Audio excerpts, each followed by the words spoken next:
Hi guys, welcome to another episode of this podcast, and today I have a special guest with me. Her name is Hosanna, and she's our head of client success at Break the Limits, and I'm very excited to introduce her to you guys.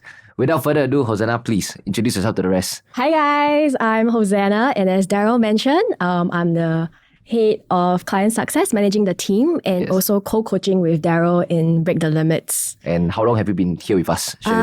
So informally, about 10 months. Yes. Formally, I started October 1st. Fantastic. So let's share a little bit about our story. I think that'll be quite fun. So you share from your side? Because we never really talked about this before, right? Yeah, correct. So the audience can understand like how did Hosanna join our team, right? So it was in February. One fine day, I was just lying on my bed, just scrolling Instagram. And then I chanced upon her Instagram page. At that point of time, she was doing, I think, relationship coaching. I was scrolling through some older videos, and there I saw her tearing up in one of the videos. I was like, who the hell in the right mind will post them crying? That takes a lot of vulnerability, a lot of courage. And that's one thing that I stand for. Like, I really believe in that. That's where I start binge watching a lot more videos, right? And I realized that the work that she was doing was very profound, impactful, changing a lot of people's understanding of emotions. Like, instead of avoiding it, just confront it. And that's where I was curious enough to ask her for a Zoom session to get to know her and why she do what she do. I think that was how we got started. Yeah, I was actually in Australia at a point of time. I was on a working holiday visa. So suddenly this random guy reached out to me and wanted hey, let's have a chat. I'm like, yeah, sure, why not? So when we actually met on Zoom, I realized like, wow, there's so much values that you carry that I carry. So even though he was coaching financial advisors and I was doing emotional health and relationship coaching, there was so much overlap in the work that we want to do and in the people that we care about, the heart that we carry. And I was so attracted to that, right? So at the back of my mind, I was like, oh wow, it'd be actually quite cool to collaborate with him. Yeah. I wonder what was his, thought about reaching out to me. Yeah, so my thought, right, was that at my own capacity, there's only a number of max clients I can serve. So I was actively growing the business and I want to know like who else can I bring to my team. Yet at the same time, I don't want to come as too aggressive. Like, hey, your career sucks, join my team. I don't want to come off that kind of aggressive asshole, right? So I genuinely want to ask, like, what's your dream? What's your goal? I remember I came for that approach, right? It's like, hey, what's your end outcome after you do this? Where you want to be? A lot of similarity that we stand for, which is like we believe in parenting, conscious parenting, gentle parenting, and then we also talk about like how your past trauma will affect you as a human being. Yeah. A lot of stuff that is more inner world, not just external methods. Totally. And that's where we're like, shit, probably we're on the same page. I'm not gonna hold myself back and break the limits as the only coaching business per se. I just want to help like kids and parents and all those parenting stuff. And that's where both of us were like, oh shit, maybe we're going to the same page. And that day I promised myself, say, hey, don't make any impulsive decisions. Don't go and say, hey, immediately ask her to join the team and bullshit like that. But I still can remember, I said, we had about 2 hours conversation. And then I asked you, say that, actually, if you don't mind me asking, would you be open to the idea of joining us? I asked that and I said that if you are open, then she was like, what was your response to that? Of course, right? I have no reason to say no, right? Yeah. And at the point of time, I took a break from coaching because I was enjoying Australia, road trips and things like that. And I was like, well, if I work with Darryl, I get to continue to hone my coaching skills and I get to continue to do what I'm passionate about. So very exciting. Yeah. And of course, I don't blindly just hire or like make everybody join my team, right? And that's where, night. I remember I had a conversation with you first. I said, hey, shit, I was struggling in certain relationship with family and all those kind of problems, right? Could you help me with that? Relationship emotions, help me with that. And it was what time at your side? Probably 10 plus already. 10 plus already, after her full-time job. She was like, hey, let's hop on a call now. Yes. Same day, I'm a stranger to her. She was like, hey, let's do it now. I'm like, damn, there's 3 C's that I'm looking for in my coaches. Number 1 is care. Number 2 is committed. And number 3 is competency. When I had the first conversation with her, she surely cared. Then after that, she was committed enough to hop a call with me on Zoom at 10 p.m. And then, of course, the last part, the competency, I was blown away. 30 minutes in, right? She was making me feel a lot of emotions that I don't really enjoy feeling. And I'm like, okay, damn. Probably there's a lot of things that I need to learn from this lady here. And after the conversation, we were like, let's get started. Yeah, I think that was how we started in February, mid-February. Yes. And it's been a fantastic 10 months working with you right now. It's amazing. High five. Thank you so much for saying yes that day. Yeah. It's been amazing working with you, man. Like when I tell people what I do in a career and I'm like, I always started, my boss is 28. They always, whoa. And I'm like, my boss started at 24. We're partners, not boss, partners, okay? Yeah, but I have so much respect for you, right? Like at 24, you do this business and, getting to work with you as a coach, get to see the behind the scenes, your struggles. I've learned so much. And for me, right, when I decided to join you, like I don't know what I was going to expect, but I always believe in following the right person. Right. Right. It's like I don't know where the boat is going, but if I'm on the right boat, I know I'm safe. Yeah. So heavy responsibility for me to steer the right direction. Yeah. So like when I saw your vision, I saw who you are, your values. I'm like, so I'm somebody who's a very supporting person. Yeah. And like if I could align with your vision, your values, right, like I will give everything to support you. Yeah. Yeah. So like, And she don't just talk, because talks are just talks. She walk the talk. Share with them. For me, I spent the last 4 years building my curriculum. And that training period from February all the way to now.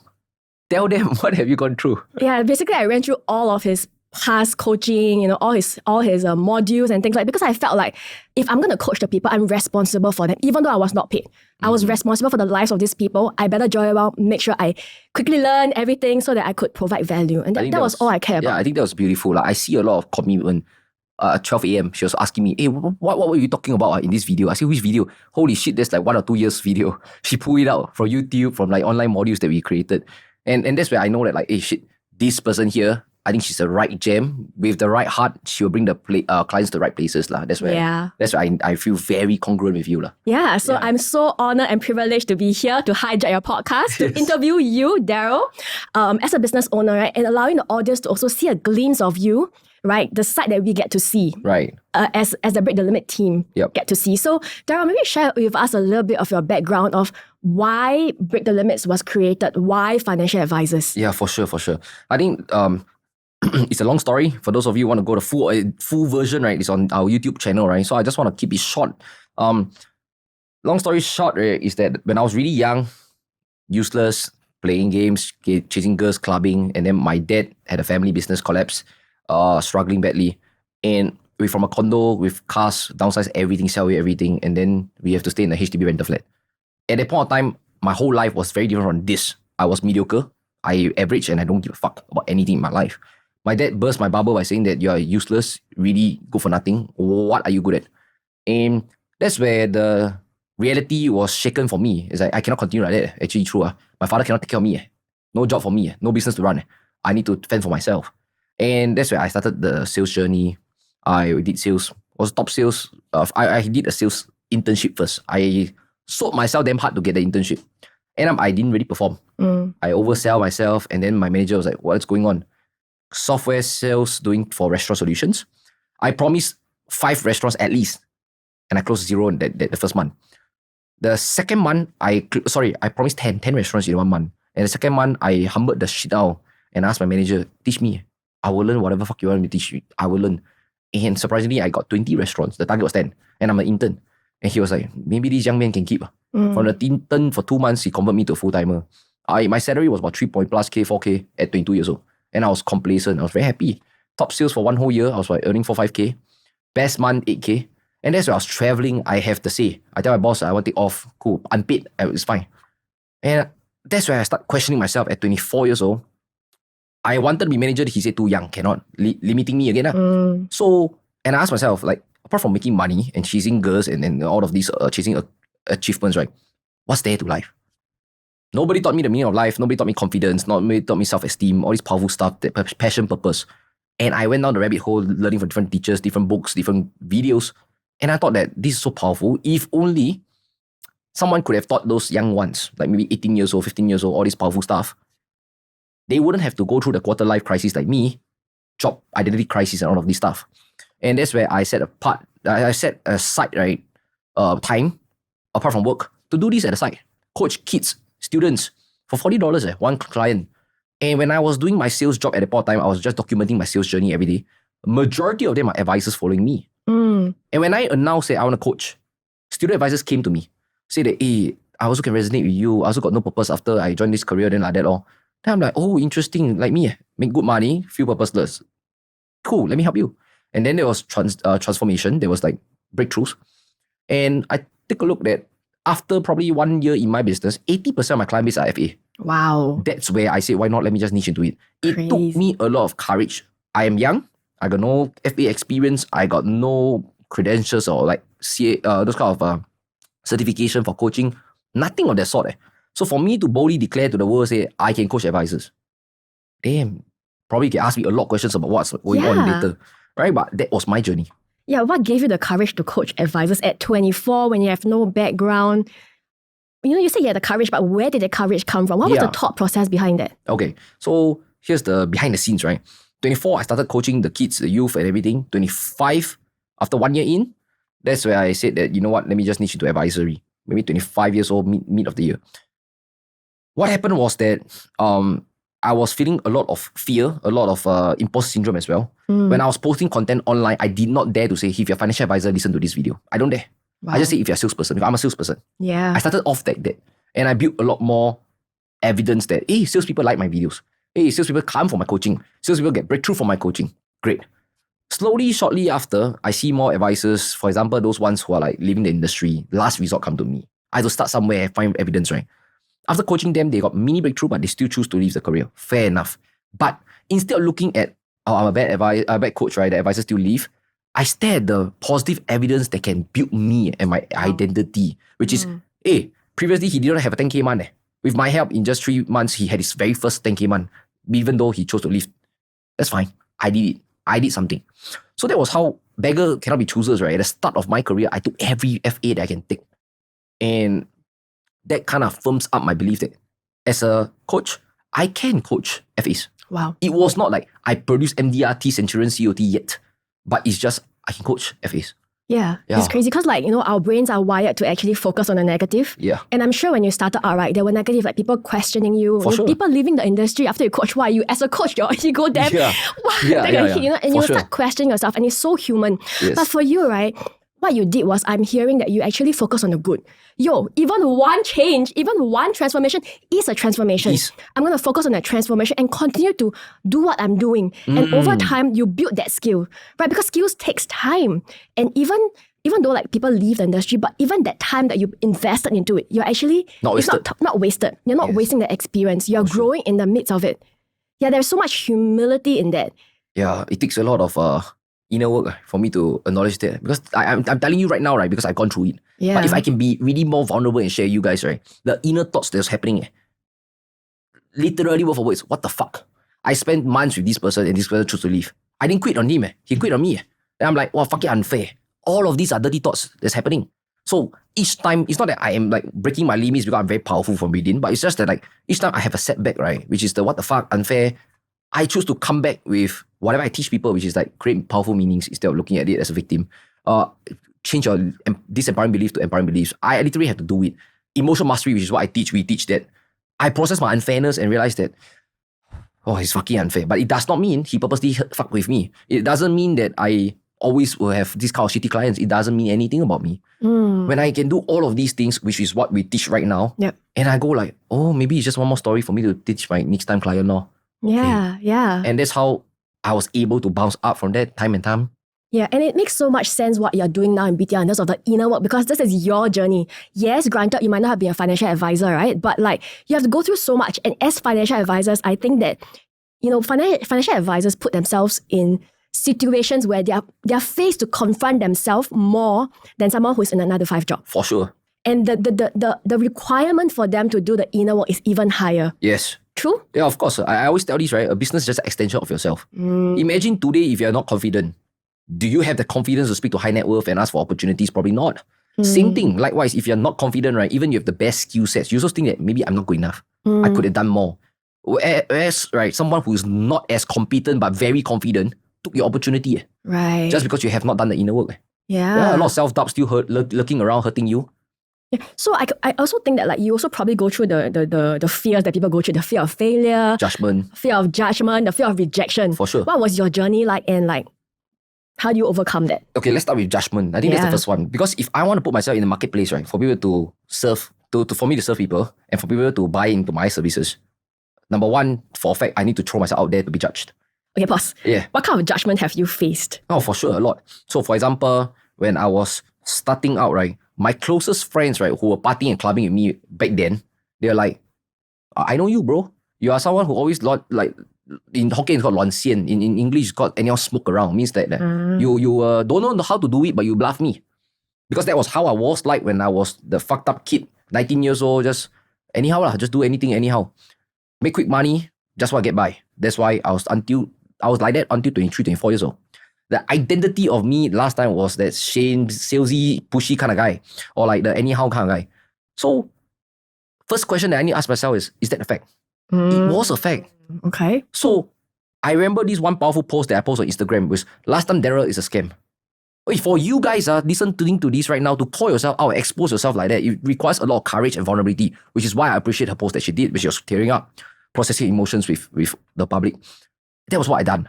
And when I did that post, right, I realized that if I'm not afraid to tell the world the truth, I scared you judge me. Wow. I think that was a mind-shifting experience for me. If I'm not scared to call myself out of my bullshit, do I scared your judgment on me? No. Wow. Because I didn't call myself scam anymore. What else can you call me? That was last time me a scam.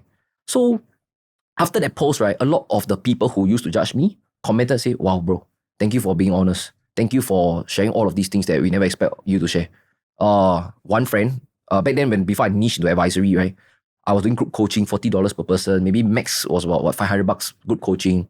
One friend who was the one who doubted me the most said that, Darryl, you always anyhow smoke one. He asked for 1-to-1. He never asked for group. He said, I will pay you $1K. Oh, crazy. Because you post, right, that you no longer a scam. I want to experience it. Wow. And I want to call you out still. So, and I said, sure. I said, full money back guarantee. And if you feel it's fair, then let's do it. Because he was in the state whereby I was in. He wanted to do sales. But I don't know whether is it right for him, not for him. I'm like, sure, let's just do it. Okay. He was maybe paid $1K. So it means that he valued my work, but just doubtful about it. Yeah. After the whole experience, he said this. Wow, bro, you changed a lot. Another evidence for me to collect again. You change a lot. Now you got frameworks, you got processes, you got systems. Your thought process, it's everything clear one. And I had clarity. I know what I'm buying into. Sure. So let me just chime in a little bit, right? Go ahead. So what I'm hearing from you is a lot of times the fear of judgment comes from a shame that we have. The shame of being exposed by others that maybe we're really not that good. And what you have done, right, is what we teach in Break the Limits, right? Radical ownership. Transparency. And taking ownership that, yes, this is who I am, this is where I'm at, and radically transparent that, hey guys, this is who I am, and this is what I'm like. Right? And that radical transparency causes people to respect you, and you begin to draw in crowds that respect your values and align with you. For sure. And that's how things begin to change for you. So sometimes, like, financial advisors, they just join the business, and some of them we heard of like, oh, my money, I don't want to handle my money well. I don't want a big investment. Who am I to actually help those high net worth people? Yeah. Right? So radical transparency, radical ownership. Yes, for sure. Yeah. So that's for the fear of judgment. So what about the fear of failure? Fear of failure was a big one for me. Because I don't like making mistakes, right? In the sense that I will feel disappointed in myself. I'll feel like unproductive. And then that's where I will have a lot of self-doubt, self-criticism. And this was happening throughout like my whole childhood, plus 24 years old of sales, plus 25, 26 years old of running the business. I dare say that my fear of failure, right, after 27, I'm 28, the last 2 years was really a lot of inner work on fear of failure to combat that shit. What helped a lot, right, was the fact that I had this awareness. It came from inadequacy. I am not good enough. This statement. Where did that come from? This statement came from a lot when I was growing up, education system in school, a lot of dating as well, when I wanted to chase a girl that I like. And then they say that, sorry, not right fit. I didn't know how to process my emotions. Getting rejected equals to not good enough. So that was how I grew up thinking. But is it a fact? No. When a girl don't like me, it's just a mismatch. It doesn't mean that I'm not good enough now. Today I can see it. But I'm going to share the behind the scenes for the audience to listen, right? All the way up to 26 years old, every evidence of me fucking up, of me messing it up, of me not getting what I want, the end outcome, I just say, see, yo, it's like that, what? You are always like that, what? Like, your mother also say, my mother and my father are critical. They say, you always talk only, don't get things done. They're right. I keep listening to those voices. 27 years old, what changed was when my mentor said this one thing. You always use, I'm not good enough, because it fires you to fight. But what got you here cannot get you there. Instead, what if you say, I am good? Wow. And I can be great? Wow. Isn't it fantastic come from a neutral plus positive space instead of a negative want to go positive space? And when I understood that, right, for the rest of 27 years old to past today, I keep emphasizing on that. I'm good and I can be great. Close case, don't close case. I'm good. I showed up. I did my best. I can be great. I could have closed that. Fantastic. That's fine. Webinars that I done, people love it. Good. Can be great. So everything I do and can be great, right, requires you to be humble as well. Yep. Not cocky and say, hey, it's good. No, can be great. It can be improvement as well. Yeah. So I think that was one powerful belief, right, that helped me combat failure. Another one that I can share with the audience was this. I start finding evidence that, failure really failure, man. No. Then that's where I realized one thing about myself. Darryl likes talking. By the way, for me to come up with all of these things is because me and Hosanna, we are very introspective people, which is what we teach our audience to reflect, introspect, internalize. So there was one day, I started introspecting with myself to question myself, failure really that bad, mistakes really that bad. And I asked myself another perspective, which is, what are some perks that come from mistakes? Then I write down, I got a story to tell. I got a story to inspire people. People learn from my mistakes. People celebrate me, people love me when I share stories that excites them or like they can learn something from it. And that's where I write down, I don't have mistakes. I only have fantastic stories to share. Wow. So then now the next time I do something scary, for example, I go on stage and talk to 100 people, there's no mistake. Even if I started, it's just another story to tell people. Last time I wasn't ready, but I did it anyway. Hey guys, y'all can do also. And everybody go, wow. And I keep doing that. That's where I realized that helped me to combat my fear of failures. Yeah. And basically, whatever you look for, you will find. For sure. If you continue to look for I'm not good enough, where I'm not good enough, you will find evidence that you're not good enough. Yes. But what if you start looking for evidence that I am good enough? You will also find the evidence. So why not use it for your good? Yes. Why not, and I'm hearing a lot of rewiring, a lot of intentionality and introspection and reflection, because on our own, right, our mind is meant to just go on autopilot. So some of us have so much of, like, for yourself, your childhood is so much of I'm not good enough. When anything happens, you don't have to do anything, automatically I'm not good enough. Yes. But you've done the work of I'm gonna, it's hard, but I'm gonna just learn how to see I'm good enough. It's hard. But over time, it gets easier and easier until now it becomes your common state. Yes, for sure. Yeah, so the rewiring of belief, even not being stubborn. Not being stubborn to stand to my I'm not good enough. Yes. Not being stubborn to stand to the baggages of your life. There's so much of what we teach in even in Break the Limits, right? It's like, hey, let go of the baggage. Yes. Let go of all these things that you grow up believing because it's not helping you. Yes. And people have resistance for that. For sure. And what we have found that people that have the most breakthrough are people who like, I believe you. I just go. Yes. I try. Even I find it very hard, I try. Correct. And they are the people that we see the greatest breakthrough. Yes. Right? Because they are open and malleable. Yes, just the rewiring of the beliefs and mindset and action. Right? You can, so our belief system, our mindset brings us here. When we think different, this thinking different leads to different action, and you start to collect new evidence. So the old you is the I'm just like I just want to mahjong, want to no asai, I'm enough is enough, right? But you begin to build a new identity. It's identity transformation.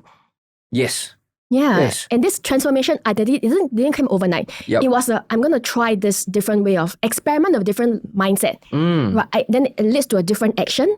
And then as I try a different action, I start to see new evidence that I never saw before. Correct. My mind suddenly open up, right? And I create new evidence and a new identity form. For sure. Yeah, so I'm curious to know, right? Like what are some of your greatest challenges you have encountered, while trying to build this business? Greatest challenge that I encountered while building this business will definitely be the fear of uncertainty, which I think a lot of advisors face that in their business as well. Right. Self-employment, business building is filled with shit ton of uncertainty. And a couple of ways that I combat uncertainty was very funny in the first year of my business. I want to do this business and I know that I want to build a business with purpose and passion. It will not be like me last time when I was doing sales, make money for the sake of money. Right. Hence, I paid $30,000 even though I got no money for a coach. So that the coach would journey with me, guide me, teach me, and there is certainty. There is clarity. I know what to do next. That was how I combat it with the first year of business. In second year of business, people tell me referral can do. People tell me cold leads can do. People tell me warm leads can do. People tell me every fucking thing to do. I try every damn thing. Facebook ads, all of these things. And that's where I feel overwhelmed. Right. Same thing, uncertain because this one can do, next month cannot do. This one can do, next month, next quarter cannot do. And I spent a lot of the time looking for certainty outside. But I did not spend time looking for certainty inside. So what do I mean by that? Instead of listening to so many people saying what methods works for them, because my circle of coaches, of friends who are coaches a lot. Some of them do email marketing, do very well. Some of them do ads, do very well. So I'm like, what's mine? So I spend time introspecting again, which I think advisors can resonate. Out of so many methods, which works for me best? Out of all of these methods, right? What works to my strength? Right. That's where in my year 2 of business, things starts building up, whereby I start preparing for more content posting, a lot more online sessions and webinars. And I realized that for me, I'm very energetic, I'm passionate, I'm enthusiastic as well. People like my fire, my energy and soul. And I'm very raw and authentic. You come and ask me questions, I tell you no bullshit. If I can help, I help. Cannot help, I don't help. A guy like that shouldn't write essays, shouldn't write blog posts. A guy like that should be out there talking to people. That's why I hosted more live Zoom sessions. Last time was COVID, right? There are Zoom sessions and people like it, enjoyed it. And that's how I combated with uncertainty. To the degree that I spent at least 6 figures, right, of coaching, right, to deal with uncertainty as well. Wow. Because just frantically buying stuff out of like no clear intention, just fear of uncertainty, you see. But however, nowadays, I still truly believe in the power of coaching with intentionality. Yes. And that was my personal journey of how I break through the fear of uncertainty. Right. Yeah. And what about challenge in terms of like coaching? What do you mean by that? So what are some challenges you face coaching financial advisors, right? Maybe do you face any disappointment? Maybe sometimes people don't get results. Yeah, for sure. So I share with you some challenges, like real challenges that I faced in my year 2 on business, which means like the very first year I started telling people I coach advisors. There was one client came in, paid 2K lump sum, and he was like, see, 2K to them really not much money, man. And that to me, that was big money back then when I was starting out. 2K for a 4-day class because I was teaching informational stuff, not transformational stuff that we do now, 12 months program.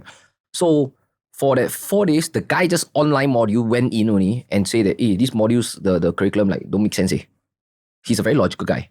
I make him do a lot of emotional stuff so that he can create compelling future about his past. He's like, bro, don't make sense. I don't think this is how it's going to work. A lot of excuses, a lot of close-mindedness. And my ego got bruised. I'm like, who the fuck are you to insult my work, man? That was my honest, like, dirty thoughts, right? I instantly, out of ego, I just say, hey, fuck you, I refund you, shut the fuck up. Wow. Well, I didn't say it in this mean tone, but like the energy was there. I said, bro, so sorry, since that I cannot reach out, reach what your expectations are, I refund you. And that's that. One powerful friend of mine, he shared with me this frame. He said this, hey bro, when you refund, right, isn't it a form of giving up? And when you give up, even though you haven't really tried, right, is that really a role of a coach? What damn? Let's see, don't get me wrong. I am a firm believer that I filter clients. Whoever that can serve the best wins. And I only take in people I can serve. People who pay me money, I cannot help. I really don't help. I cannot help you. But that friend of mine gave me that perspective, which is I haven't even tried. Just because my ego's got bruised, right? I don't want to work with that guy. Shit, man. Did I just throw the towel? Yes, I did. Ever since that incident, right, experience, right, those clients who are slightly harder for me to coach, for example, skeptical, close-minded, conservative, fearful, a lot of more fear of discomfort, fear of uncertainty, I'll do my best to coach them until they throw the towel on themselves, not me. So that's why I talked to you about, I shared with you briefly just now, there was clients who had 10K months but still left the industry. At least this time around, he quit on himself, not me. I did not quit on him. So that was a powerful lesson that I will always push through for clients, and I'm always committed for them until they quit on themselves. Yeah. But it came from a very hard lesson. Yeah, like, it's a slap on my ego lah. Yeah, I'm hearing that, like, I'm not gonna give up on you until you give up yourself. Yeah, and which is why, sometimes even in coaching, I'm like, Darryl, why this? Why do you, bring this person in? But his heart is like, hey, I really, like, even in your coaching style, you are someone who embraces discomfort because you can easily find easy clients to coach. Yeah. Right, but like sometimes, even as a coach, it can be quite tiring. Wrestling with, people who are resistant. But week after week, we just continue to just, water to, give them the nurturing and, push them a little bit. And when I ask you, like, Darryl, why, you'll be like, you know what? I just want to break my own limit as a coach. To prove to myself that I can help these people. Yeah. So I give you an example, guys. Imagine, for me, right, I love working with people just like me. For sure. And it's like direct, decisive. I just say you do. I'm like that. Then I'm courageous. Most of the time I have fears too, but cool, you tell me something that I can do, that I just see I do. But there are people who are not like me. And can you imagine if I am a coach and I only can coach people like me, maybe just 5%, 10% of the market, then isn't it I limiting my business? Am I breaking my limits? No. Instead, I open up my arsenal, my tools of like coaching to evolve myself to coach a wide spectrum of people. And that requires me to lower down my fucking ego. Which is like, oh damn, maybe for my kind of people, I can coach really well. For that kind of audience, maybe I'm a beginner. Which is why I have to honestly admit, I spoke to Hosanna. She coached me. She said, what if you tell yourself you're a beginner with this kind of audience of demographics? Makes sense, huh? If not, it crushed my ego, which is like, or my identity is like, I'm a very good coach. How come I cannot coach these kind of people? No lah, I'm just a beginner when it comes to them. So I'm still evolving. I don't say I'm a coach that can coach everybody yet. Yeah, I think that's my journey. Yeah, and behind the scenes, right, like I've seen Darryl really wrestle with disappointment, resentment of like, why do I want to try so hard for what? These people, Yeah. And but despite that, he kept going. So I'm curious to know, like, has there been any moments where you really want to like, you know what? I just don't want to do this anymore. It's not worth it and I just want to give up. There were many times. Many times. So vulnerably speaking, right, if you guys know that, like, most of you will see my advertisements that I run on Facebook ads. It's not cheap. Fun fact, it's not cheap. On the flip side of things, right, if let's say I had a different decision, I say, you know what? Let me be comfortable and enjoy some nice fancy stuff for my own life, like a Rolex or whatever, right? I can actually don't run the advertisements. I can keep the business small and lean and I just do what I do. It could be a possibility as well. So there was a big conflict between myself in year 3. Do I want to be a coach or do I want to be a business owner? And what do I mean by that? Let me share with you guys. A coach, right, literally means that I earn 6-figure income, comfortable for myself. I don't have a coach that's running the show. I coach every client myself and it's a small group of people. And that's that. Very comfortable income. I do not have to run as much marketing because I don't have to get so many clients anyway. Overall, I can live a comfortable life. My bunch of small group of clients can get to enjoy. And that's that. That's option 1. Option 2 is today I go slightly more aggressive so that the marketplace can know me. More people know me means more people can hate on me. It's true. It's true. And then the more money I spend out there for advertisement, it could mean that there's more risk the business cannot be sustainable as well. But the perks of it is that the more I spread myself out there, the message that I do, the work that I've been doing, more people get to experience it. More people get to feel that like, shit, wow, what if I experienced this at the start of my career? If only I been taught all of these things at an earlier date. Now our clients, our parents also, they pass whatever I teach to their kids. To me, this is fucking priceless. I'd rather choose this than a fucking Rolex. That is my belief. So I put myself out there time and time to get slammed by people on Instagram or like Facebook ads. I'm fine with that. But that was after 3-6 months of deliberation. What do I want? I do not know. So I had to taste things first. As a coach, I travel. I go Bali, I go to Thailand, I work from there. I do webinars from there. And I'm like, oh, this feels nice. But is this the life I want to try for the rest of my life? Maybe not. How come I will stumble into like the idea of like, I want to build a business and I want to go to like really big. I want to be like number 1 in Asia when it comes to like break the limits mindset stuff for advisor. It was because one friend of mine asked me this question. Hey, Darryl, how many lives you have? Which is what I ask our clients nowadays. 1 lifetime. Do you want one lifetime of stable life or versus 1 lifetime of memorable life? Like stable means what? I drive a Toyota, I do a stable career, a stable job, and I die off people not knowing what I can provide them and offer them. He asked the next question. Honestly, you're not scared, you do it. I scratch my head, I say, bro, if you're not scared, I sure do. Why? Then he asked, then what are you scared of? Here's the real truth. I scared that if I tell people I'm number 1 in the financial advisory marketplace for Asia, what if I cannot do it? Same thing, fear of failure, but bigger fear of failure coming in. Yeah. If I run many, many thousands of ads, wow, more people judge me. More people hate on me. More people come and critique my framework and my formula. Is it true or not true? Which is the past trauma that I mentioned just now. You just times 100 times of that. And then probably you got third thing also. Hey, what if there are more people who experience the work and then don't enjoy that? How? A lot more fear. There was one simple solution that came out. If I'm not the CEO, if I'm not the coach, if I'm not the person running the show, do I still want Break the Limits to be number 1? Do I still want to help all these people? Yes. The answer is yes. Boom. There I go. It was my not good enough that's holding them back. It's my fear of judgment, it's fear of failure that's holding this business back. If I remove myself from the business or I evolve myself to build this business, it's only 2 things only. Evolve myself or I remove myself.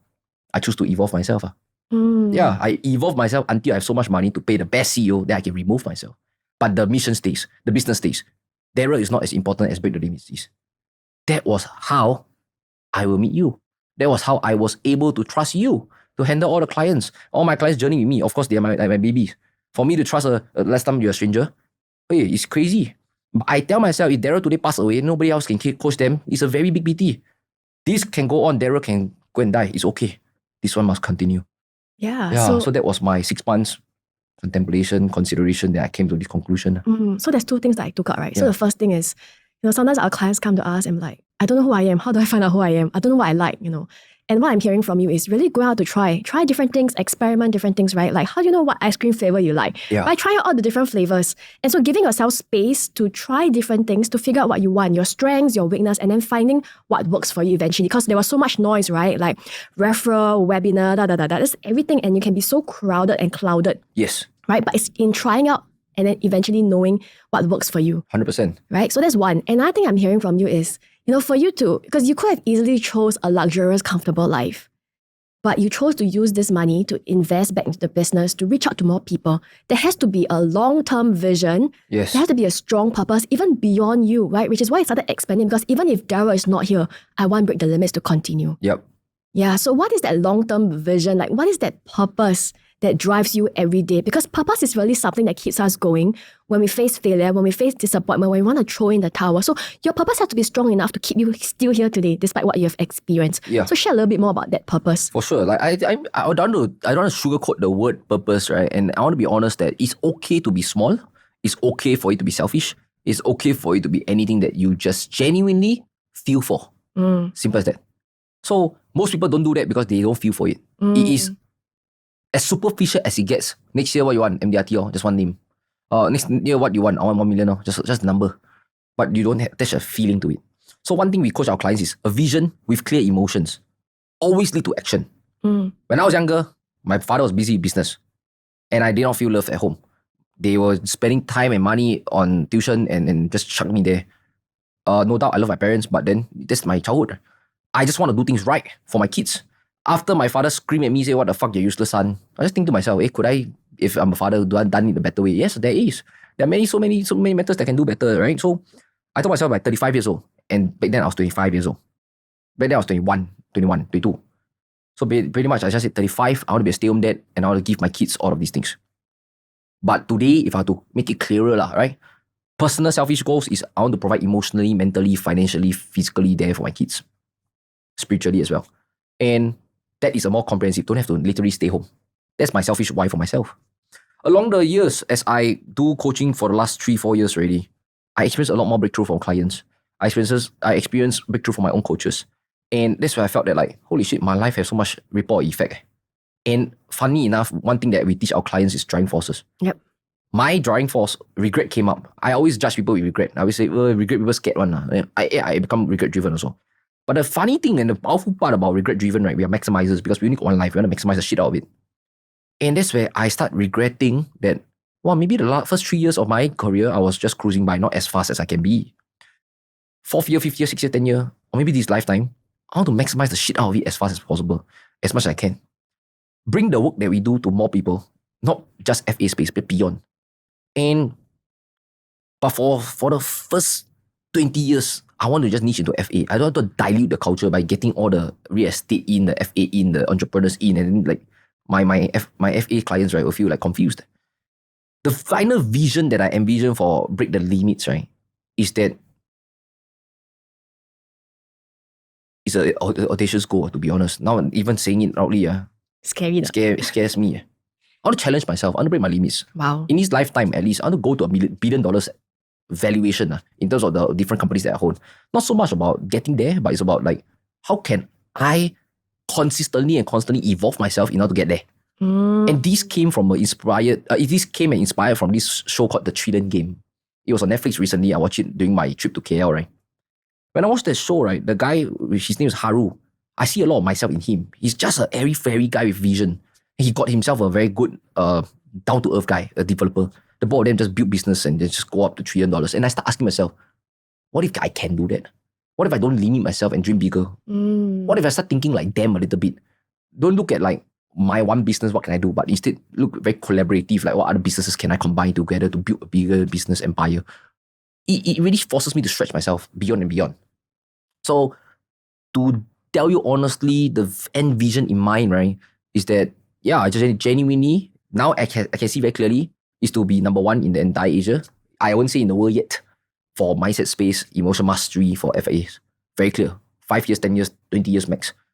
And then from there, I'll stretch myself and see how I can reach $1 billion in the different businesses that I build. Yeah, I think that's one thing. And on top of that, for a non-profit side of things, I want to be a parenting school. Parenting school to help kids have a better childhood. and then parents feel less guilty when they grow older. I guarantee you a lot of parents out there feel guilty shitty. A lot of uncle, auntie got abandoned and they're older. Why? Because they fucked up when they're younger. They beat their kid and they use violence and they done their best, of course. But best not enough. And that's what I truly feel from the bottom of my heart. I want to do something right to undo that. Undo their wrongdoings. So you see that my life, right? There's a lot of things I want to do. And there's only one me. So that's why I feel regretful. Like, I cannot. Don't waste time. Just do it. And I need great people because I'm an airy-fairy guy. Very self-aware. I got a lot of vision. I need people to implement the things. That's true. That's true. She knows it. I always like, Darryl, hang on. Let's talk about this. This does not make sense. We can't do this. Exactly. But that's me. Yeah, so I and just I love want it. to share that vision so that people can see it. I love it. I love it because Break the Limits needs somebody who's so big picture, so visionary. It just keeps us exciting. It keeps things like we know where we're headed to. Like I for one, I'm a very growth-driven person. Like when things get stagnant, I'm like, okay, what's next? And you're always like, okay, what's next now? Where can we go? Right? Yeah. And I think it's just so exciting to work with BTL. Thank you so much for really committing your life effort to making this work really. And I told Hosanna since day one, like, I am a nobody and I need to be grounded like that. I used to behave in the coaching space, right? In the first 2 years of my business when I had like 6-figure ref, I'm somebody.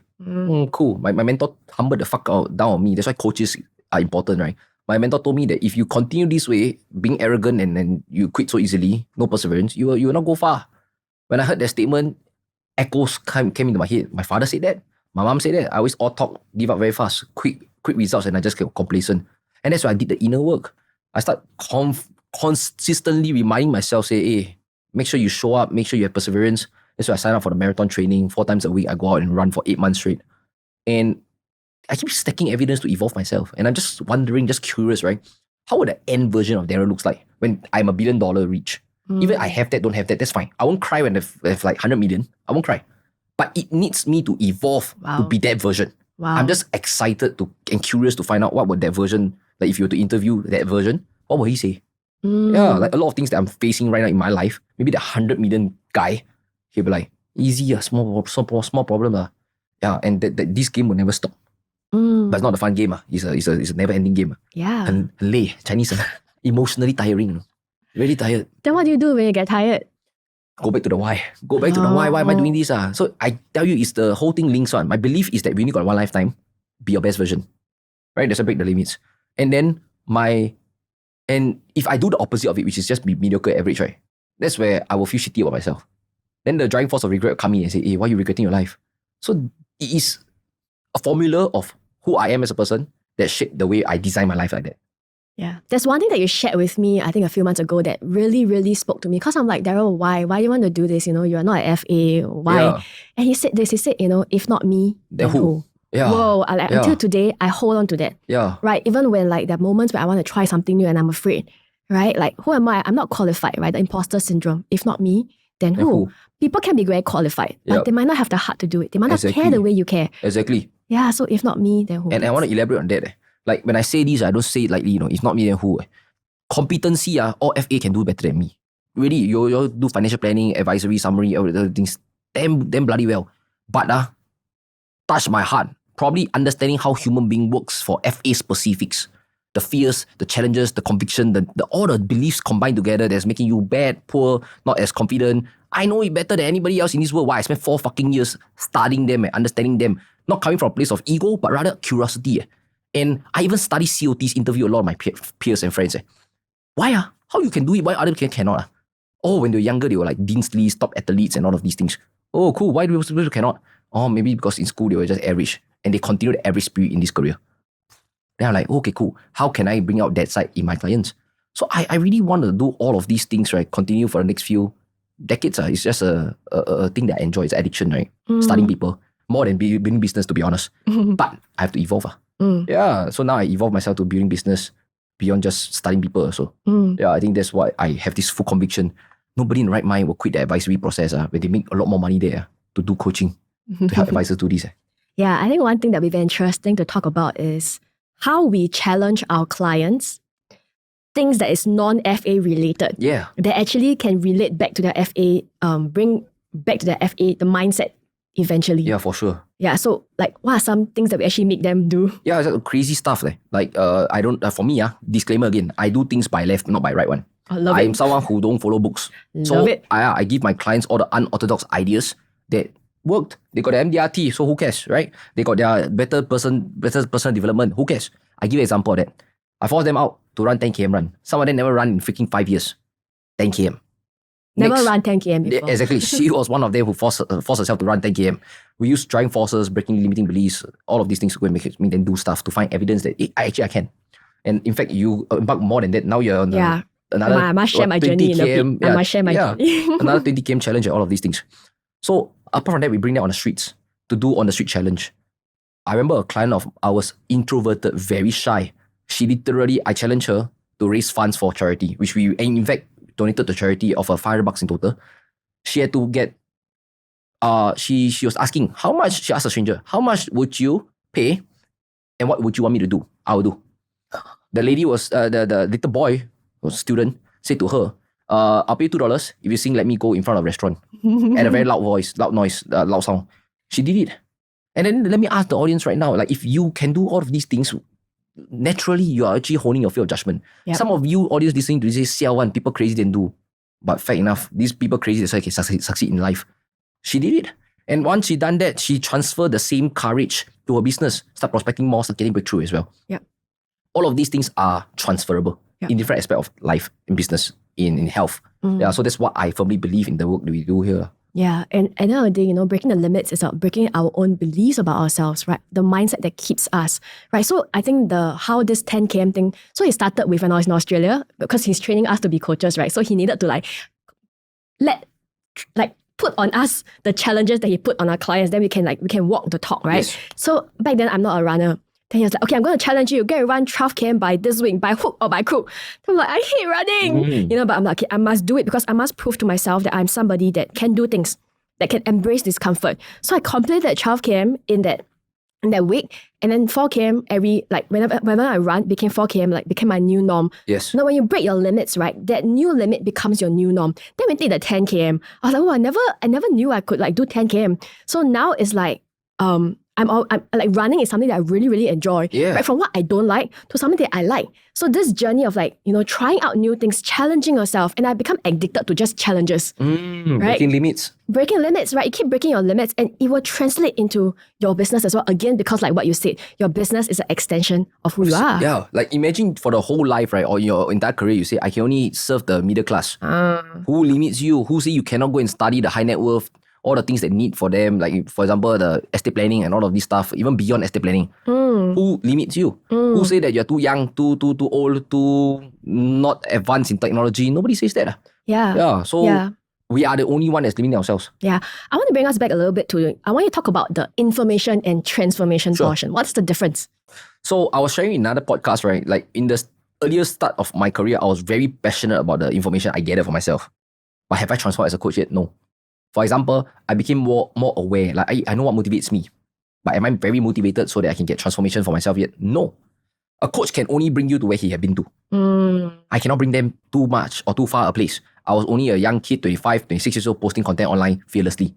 Some of them want to learn that. So they go like, cool, can you share with me how you do that?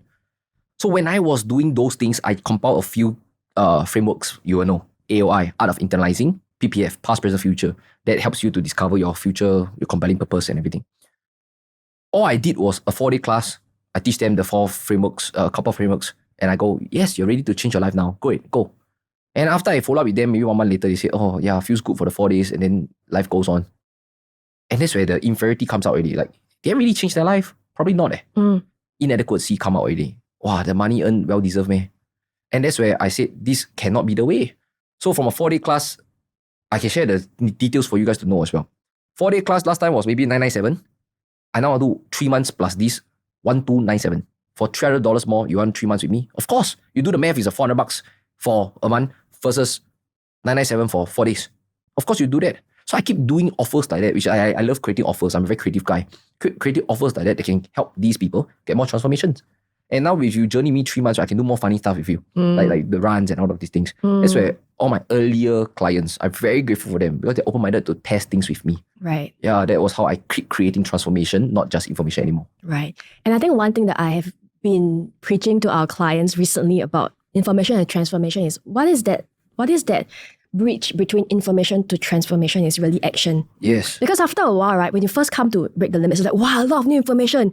Then the next stage is, there's so much information, I'm overwhelmed, what's next? Right? That's when we come in to start holding you accountable, right, to a different action. And that's where transformation happens. For sure. Yeah. And probably you want to elaborate a little bit, what kind of action do we actually give them so that the audience can understand as well? Yeah, so some of the challenges that financial advisors have is like calling, prospecting, right? They are like, one call, don't call. There's no proper system. So we have book crew challenges in Break the Limits. So we have different challenges, like we have prospecting challenge, like every day they report, how many people they reach out to. Not report lah, but we keep them accountable that they have to prospect. And then we have challenges like showing up on social media, right? Like we always say, are you a secret agent? Right? I'm a financial advisor, but nobody knows about it. Are you a secret agent? Yeah. You should, believe in the work that you do. And when you really believe in the work that you do, you want to proudly share to everybody. For sure. So why am I being a secret agent on my social media? So we start challenging them to break out of the fear of judgment, right? Fear of what people will think about me, and start practicing their skill of talking in front of the social media. So there's some of the challenges that we have, that we hold them accountable, right? And on your own, I always say that you don't come here for information. Come on, information is everywhere. Yeah. Yeah, but you come here for the accountability, which is why we started to, make sure that our clients come in and they come in with something that they want us to hold them accountable for, and we weekly actually keep track. Yeah, and as they continue to build their muscle of like whether it's prospecting, of like showing up on social media, they become a different person. Yes. And as they become a different person, the business also go to a different level. For sure, with more increase in conviction, Yeah. confidence, more consistency. And let's be honest, like what Hosanna mentioned, the boat crew, right? You guys were thinking, like the advisors were thinking, hey, company also asked me to do calls, what's the difference? I think huge difference. We spend a lot of our time, right, understanding what motivates you. We're understanding what's your root issue. What's the real reason why you're not prospecting? Is it fear of failure, overthinking, perfectionism? Then we customize a solution already. Then we hold you accountable. Very big difference. Yep. It's not just do. We teach you the solution, then you can do, not just do. So I think that is one thing we need to really make the audience get aware as well. For sure. Like, why are we different from any other mentors, managers out there? Because we customize and personalize it to suit you. Then the accountability comes in play. Yeah, very, very tailored to them. Yeah. Right. So as we're beginning to tail off and end towards the end, right? I'm just curious to know, like, what's next? What's next for Break the Limits? Yeah, sure. So I think what's next, right, is that like I genuinely want to break my own limits. Like right now I'm thinking of things that's bigger as well. Like for example, apart from mindset, probably, they also need skill sets. How can I partner up with other skill set vendors to really genuinely like bridge that gap for them, right? That's one. Two, right, is that how can I build an ecosystem, right, that goes really beyond Darryl?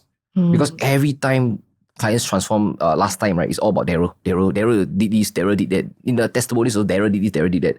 I genuinely want to do it beyond that. It's like Break the Limits, client success team did this.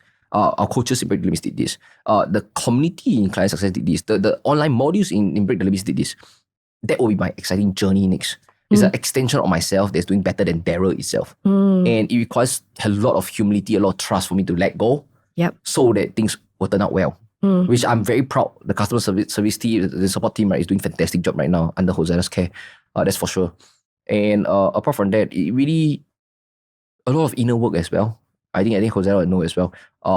Relationship with family, a lot of inner work has to be done. That's next for me. As much as business seems decent now, can be better, of course. I don't want to be a private, a public success, but private failure. Yeah. Private failure in the sense that like public success, everybody see that, hey, this guy, do business, everything. But private failure means even my mother, father don't respect me. Wow, that was hard.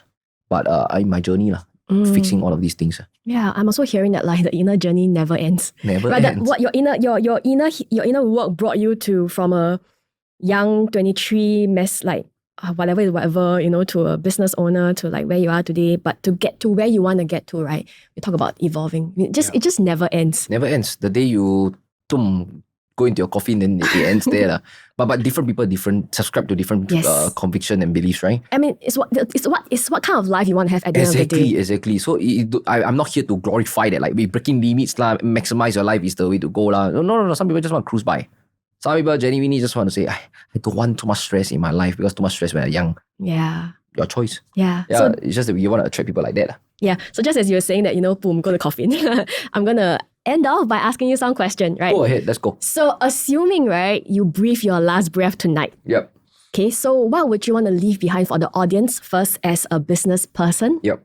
And secondly, as a coach. And lastly, as a human. Oh, nice. So I think the first one as a business owner, right, is that like, funny enough, me and a couple of friends, we have been talking about this. My roommate, shout out to Dylan. He runs Paradigm, an amazing school that helps kids with math and then impact them in terms of like finding purpose and passion at a young age. I love what he does. One thing we realize in the business space today is that a lot of business owners who I started the journey with 4 years ago are like slowly closing shop, vanishing. And I noticed some of them are also changing industry, pivoting. And I noticed it falls back down to one word again, purpose.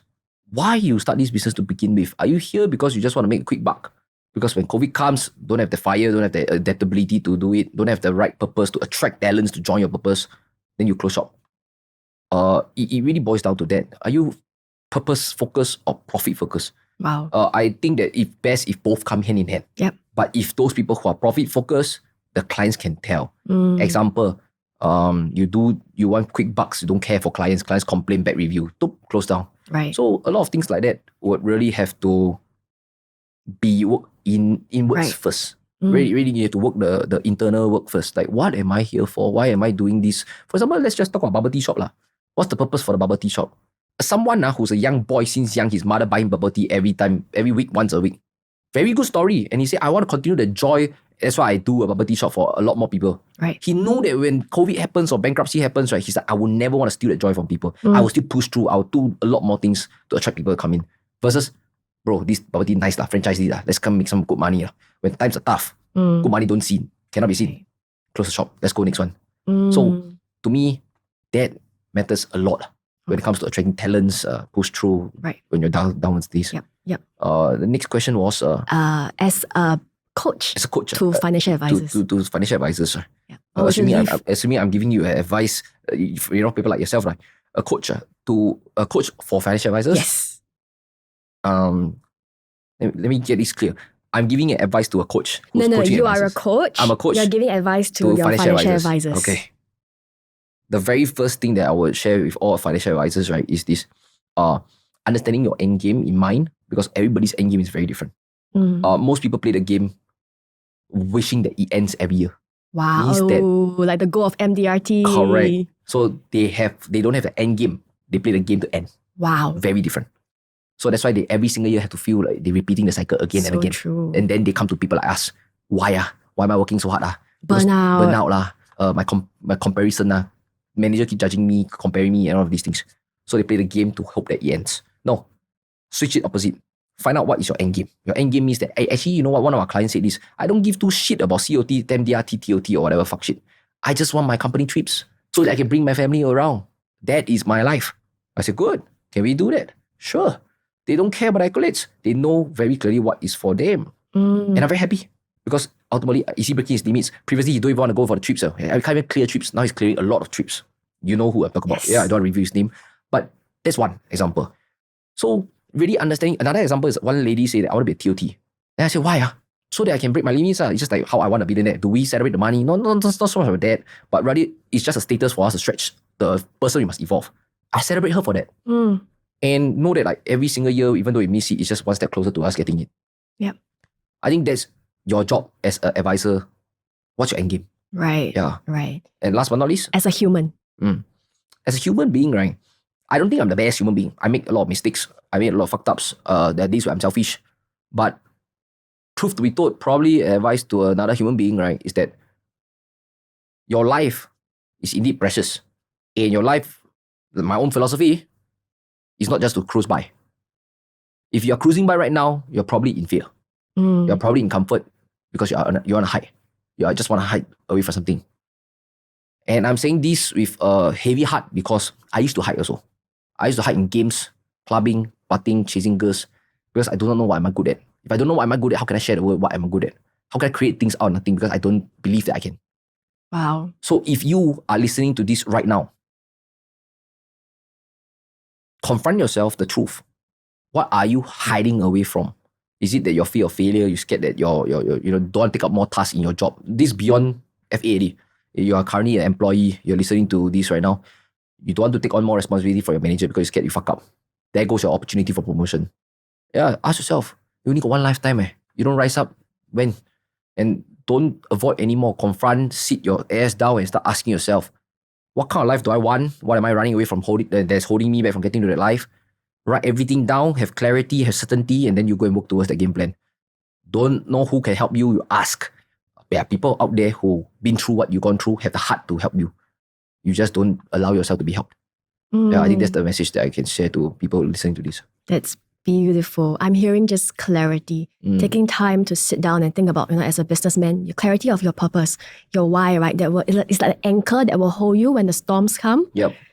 Clarity of your intention, like what is the meaning behind the numbers of the MDRT versus just another goal. And that's what we help our clients to do, a deeper why than just beyond that number. Yes. Right? And clarity to really know what you want in terms of direction. For sure. Yeah, that's really beautiful. And I just want to take this opportunity to just honor you. Thank you so much. much. And also thank you. You are a great coach. You truly care for your clients, your people, and as your employee, right? Team member. I also feel really cared for. Thank you so much. And there's one thing that Darryl always say, right? Something about splits. Split the cash. Yeah, what's that? What thing? I keep the team. Keep the team. If I keep the cash, I will definitely split the team. There's two reasons why people leave: unfairness, and the other one is unappreciated. And how I know this, because I study a lot of China history, just my interest, hobby. And then I realized that people who are really great emperors, great leaders, they are either two things. Number one, visionary, or number two, they care for people.